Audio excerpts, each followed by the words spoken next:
The tail of the tape in the main event. Look at the height advantage, 4 inches taller for Liam McGeary, but the reach, only 2 inches. Phil Davis, very, very, very long arms.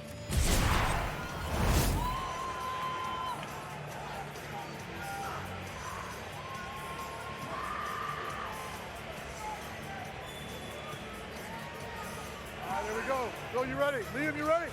Get up!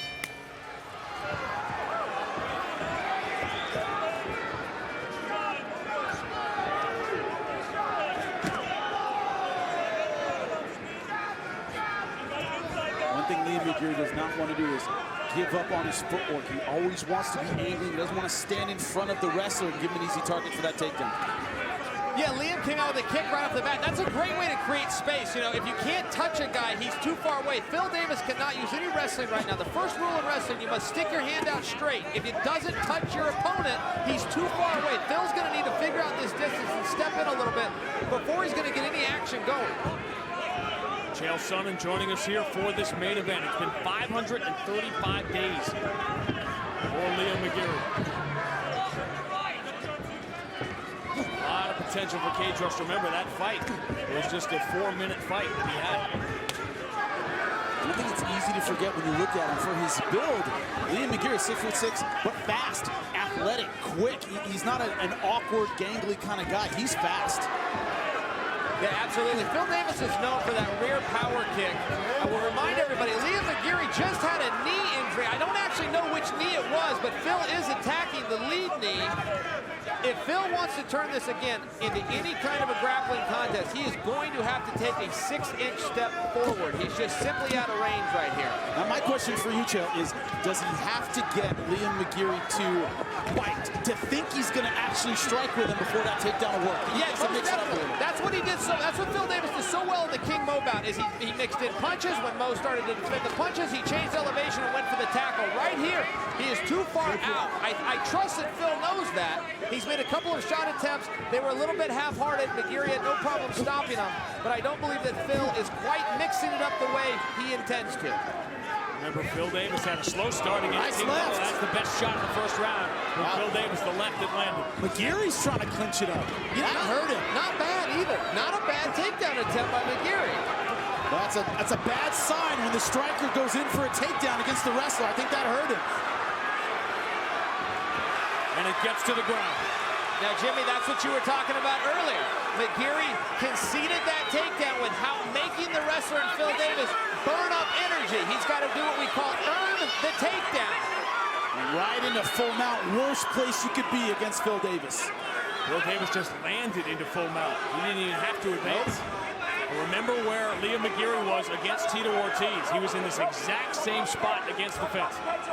The guys, in a normal contest, if you're in Phil Davis's position, you're out of the woods, you're a little bit safe. Not against McGeary. This is a similar position that he finished a couple opponents, including his last one in Tito Ortiz. You are not safe in side control with this gentleman because of the length of his legs. Phil Davis knows it. And what Phil's doing, he's not playing jiu-jitsu. It's a wrestling ride. Going to the cinch now. Trying to keep it in the wrestling wheelhouse. And right here, not trying to put hooks in, not going for anything, trying to ride him down, take some of the energy out of him. That's why we talked about the Magalesh fight, because that's what he did. He stayed safe on the ground. But Magalesh, much more traditional jiu-jitsu. The first thing Liam's going to need to do before he can even start to defend himself, guys, is get that wrist back. Phil Davis, that's an old Penn State college wrestling technique. But he's going to have to get it free now. He's got it back, but Phil Davis on top, swinging away.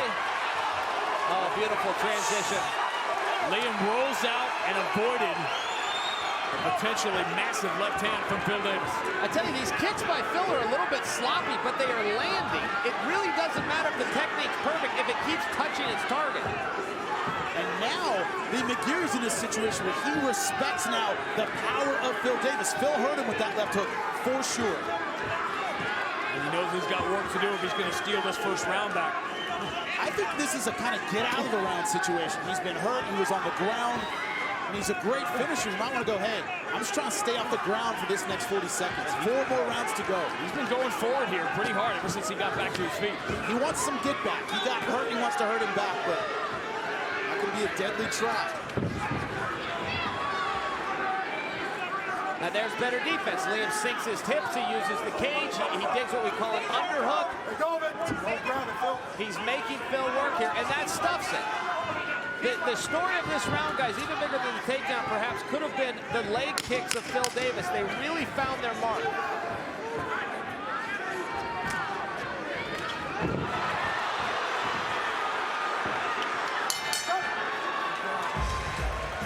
In a first round that swung towards Phil Davis, this was the big moment that started. That left hook, wide, but landed right on the jaw. That hurt Liam McGeary, and that's what set up the takedown, the mount, the ground and pound, all that left hook. Round one, gentlemen, to Phil Davis. 10-9 Phil, that's what I saw. Definitely. The takedown was the story of fighting. He went right into good position with the mount. But Liam is marching forward, and that can be a very frustrating thing for any fighter. Phil's dealing with it well, but he's still not finding his range if he wants to make this a grappling contest, which is his strength. Stop. Careful with the shots. Get him up. Get him up. Nope. Preemptive from John McCarthy. Anytime as a fighter, when you think you have a serious advantage, a particular position, man, I'm the better kickboxer, I'm the better wrestler, I have better jiu-jitsu, it can be disheartening when you're shown, oh my God, this guy has skills too. I thought Liam McGeary thought, well, I've got the definite advantage on the feet. That punch kind of turned the fight around, at least that round around for sure. I think it really surprised him. That mixed in with Phil Davis putting in these kicks. And they're really finding them. I'll tell you, from a technical standpoint, I got a couple of problems with those kicks, but boy, they are landing every time. He's not throwing an air ball yet. What's your problem with kicks? He's not turning his hips. He's not stepping offline. His hands are in a little bit of the wrong position, which takes the power away. That said, nothing trumps the kick landing. They're slappy kicks, but they're finding the mark. Meanwhile, ladies and gentlemen, takedown defense from Liam McGeary. Much better than we anticipated. Part of that, like you said, Joe, is the range. He's shooting from a little further outside than he would like. Liam McGeary can see it coming a little better than I thought. That, you know, if these were closer takedowns, you might not be able to see him coming. Yeah, that's right. The reach of Liam is causing Phil a little bit of a problem. That's why he's using his legs instead of his hands. They're just not quite finding their mark. Until he can land solid punches, he can't change elevation and go for the tackle like he did in the King Mo fight. So a lot of people thought he lost. Those first two rounds were very close. Easily could have gone to King Mo. Big third round for Phil Davis. Knee kick, beautiful. Liam not conceding the position this time. Liam looking to get that leg and knee in there, keep the space, and eventually he's going to use that fence to walk his back up it. Phil looking to pass. Where Phil Davis has won so many fights, just grinding it out. Now here's Liam McGeary trying to use those long legs. Could go on the right for a leg lock if he could get the weight off of that leg, but Phil Davis put a lot of pressure on him.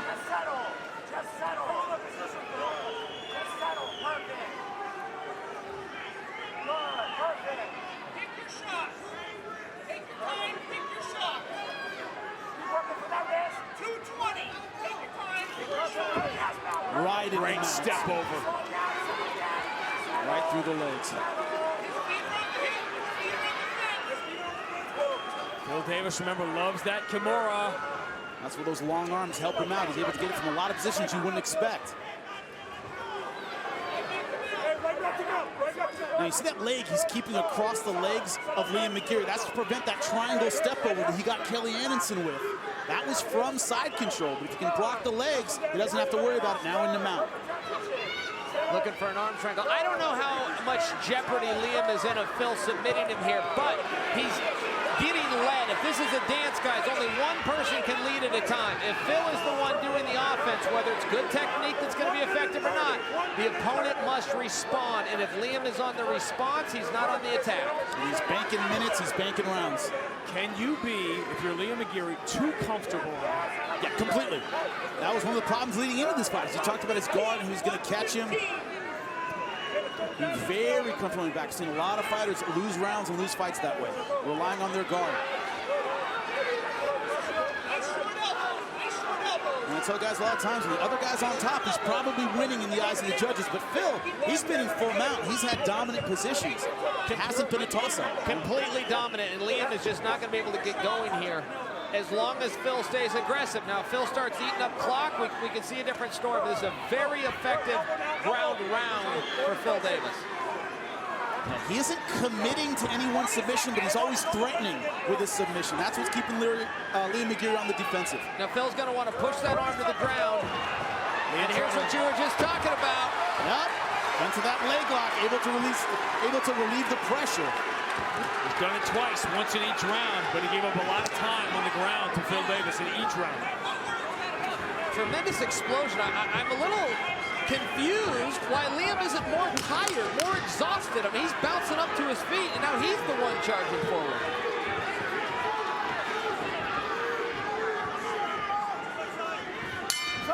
Through 2. All right, get up.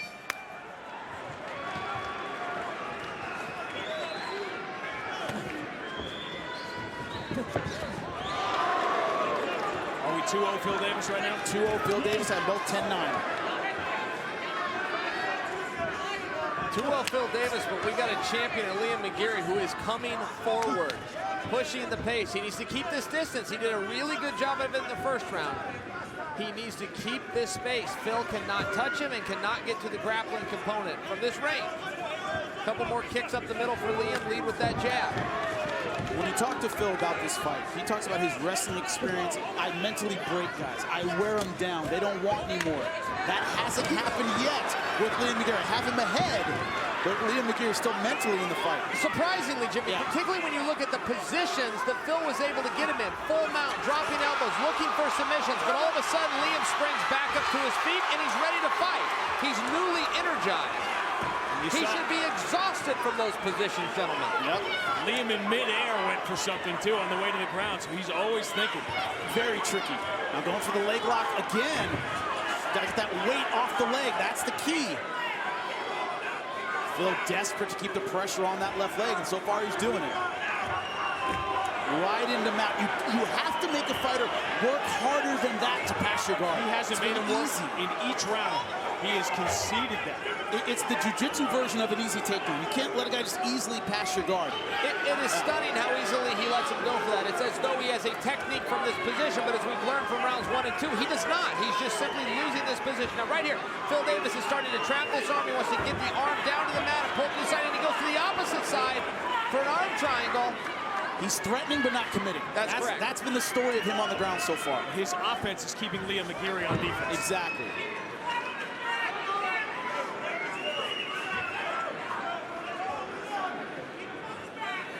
Phil Davis, again, is going to step out of full mount, or at least try to trap those legs, and that's what's giving Liam McGeary a chance to escape. And he's got his mindset on that arm.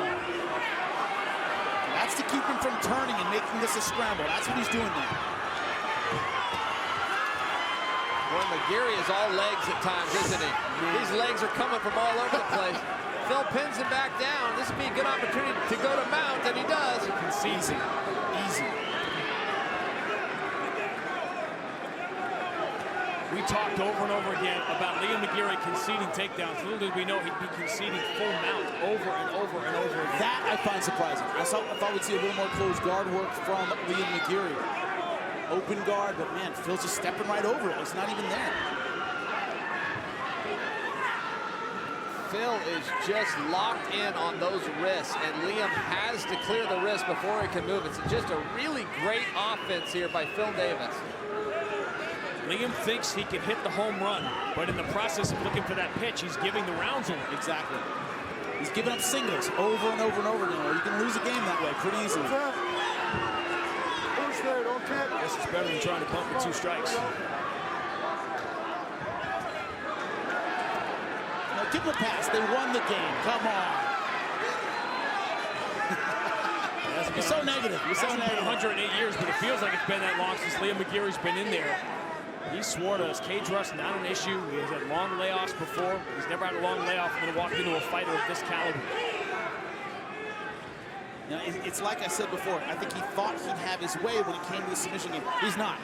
Phil Davis is more prepared than he realized. Yeah, that's exactly right. And Liam not only giving up the takedown, but he's giving up the position. I think that's the part that surprises us. I think we all knew that Phil had the potential, like a stereotypic wrestler, to ground and pound, but to dominate position and look for submission, I got to tell you, as an athlete in this weight class, more than being an analyst, as an athlete in this weight class, this is a problem to deal with.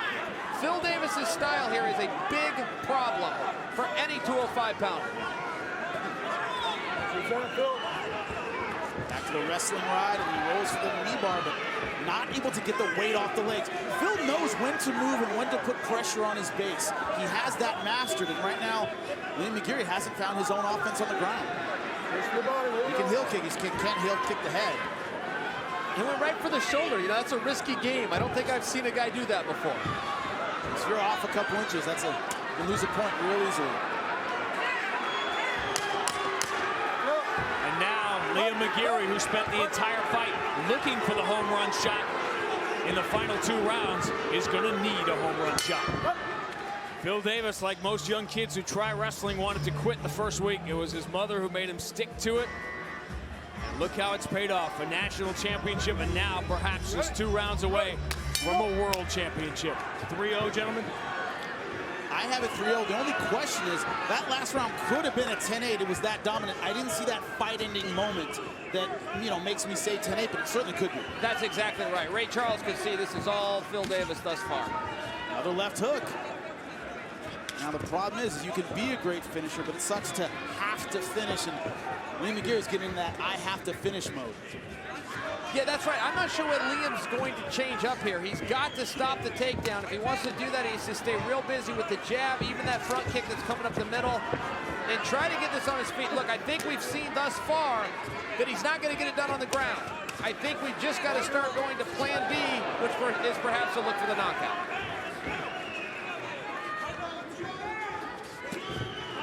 The rub at this point, the contradiction, is that to get the knockout, he's got to be more aggressive. He has to walk forward and walk into the takedown, perhaps, to Phil Davis. He can't afford, I think, to hang back and use the jab. Phil Davis can eat 2 rounds and win this fight, so he has to step forward. He has to take risks. He has to be aggressive. That leads to the takedown of Phil Davis. That's a problem he has to solve. That is the tough part about strategy. At this point, all Phil Davis has to beat is the clock. Liam McGeary has got to beat Phil Davis. Finish. Having great rounds isn't good enough right now. And as we talk about over and over again with undefeated fighters, what do you do the first time that everything that has worked for you your entire life is no longer working? Liam McGeary just had a pretty good knee to the body. Phil's pushed through that, but I could see that landing. He's looking for a reversal. Looked like he had some momentum there, but the hips are so heavy of a national champion wrestler like Phil Davis. He knows when to move. He knows when to put pressure down. I tell you, there is no closed guard by Liam McGeary. There's no resting. There's no conceding. He is trying to win this fight. He's just not finding opportunities. Looking for a triangle, can't get it. Now a lot more sweat. We're late in the fight. It doesn't get easier. Yeah. And I think we're seeing a little bit what Dominic Cruz had told me before the fight, that we've got a guy who knows how to operate on the ground. And to the point you made earlier, Phil is constantly threatening. He's not necessarily looking to finish it, but he's threatening you and making you respond. And all the while, a second ticks off the clock. And that's all he's got to beat at this point. And it hasn't cut now. As if Liam McGeary didn't have enough problems.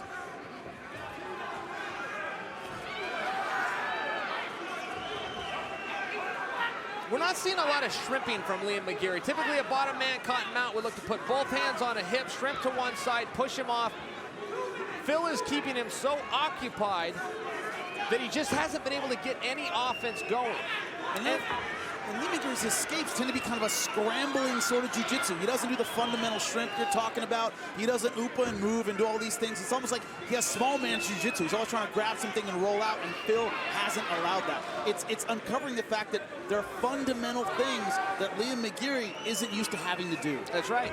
And Liam McGeary, look, he is being dominated in the last 10 minutes of this fight, gentlemen, but he is not conceded. No, not Liam McGeary is still out here battling. He's just caught in a position that he's losing. He's losing this position, and Phil Davis, to his credit, continually puts him back in the same position. Very smart. They will always tell you in a fight, if something works in a fight, just keep doing it. With the theory being your opponent cannot correct it on the fly. And Phil Davis is a great example of that right here tonight. And so is Liam in his inability to correct it. And what do I always say? If I talk about your heart and your guts, there's a problem. We're talking about the heart and guts and resilience of Liam McGeary. So he's getting owned in there.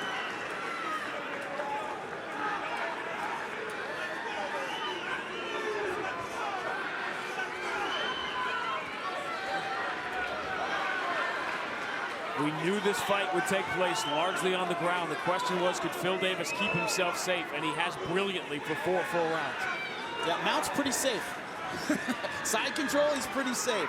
He has been there 95% of the time this fight's been on the ground. And still, Phil is still threatening. Now here's a great position. Phil was in a contest with Brian Stan and had a very similar position. Traps ahead with his legs, puts both his hands on one arm of his opponent. He's going for it. Finally committing. And out goes Liam McGeary. That's why he hasn't been committing. He didn't want to give up position. Tried it then with just a few seconds left in the round.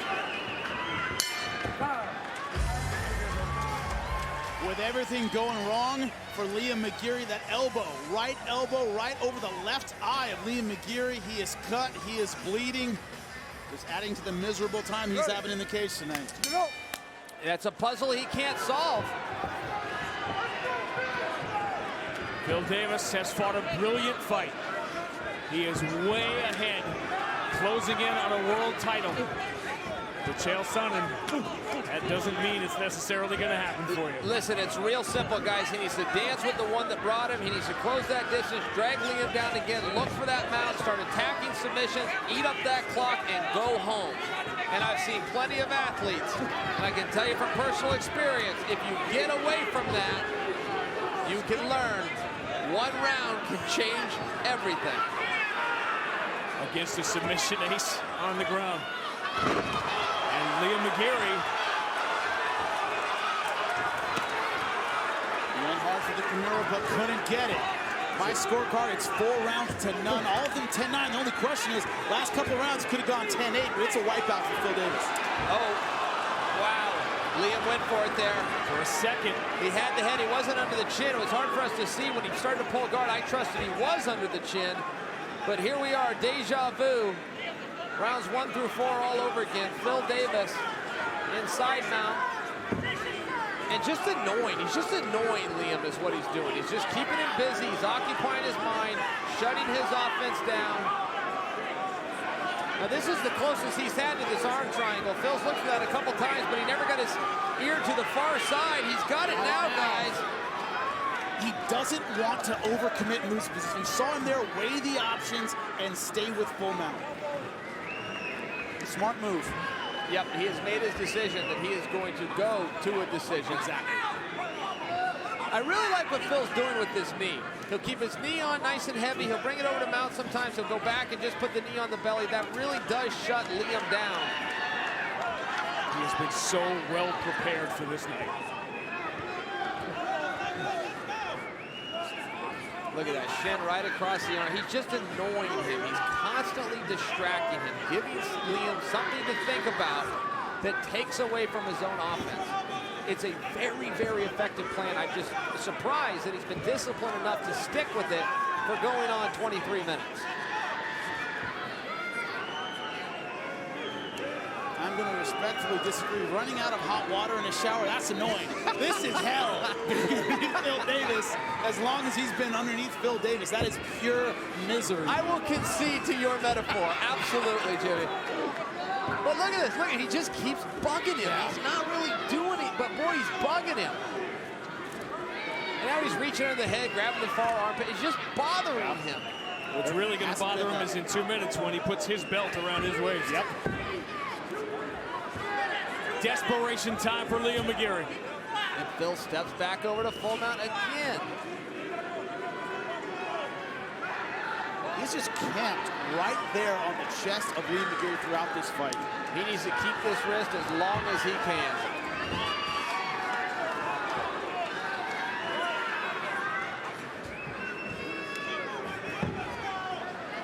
The long journey of the 32-year-old from Harrisburg, Pennsylvania, Phil Davis, is 90 seconds away from the top of the mountain.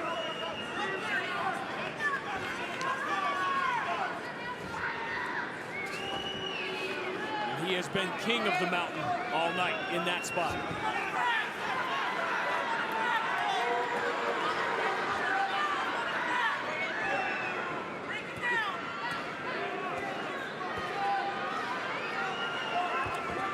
Liam is exhausted. He's been carrying his own weight for 25 minutes. He's been carrying the weight of his opponent for 25 minutes. It's just not gone his way at all. Phil Davis has made this dominant.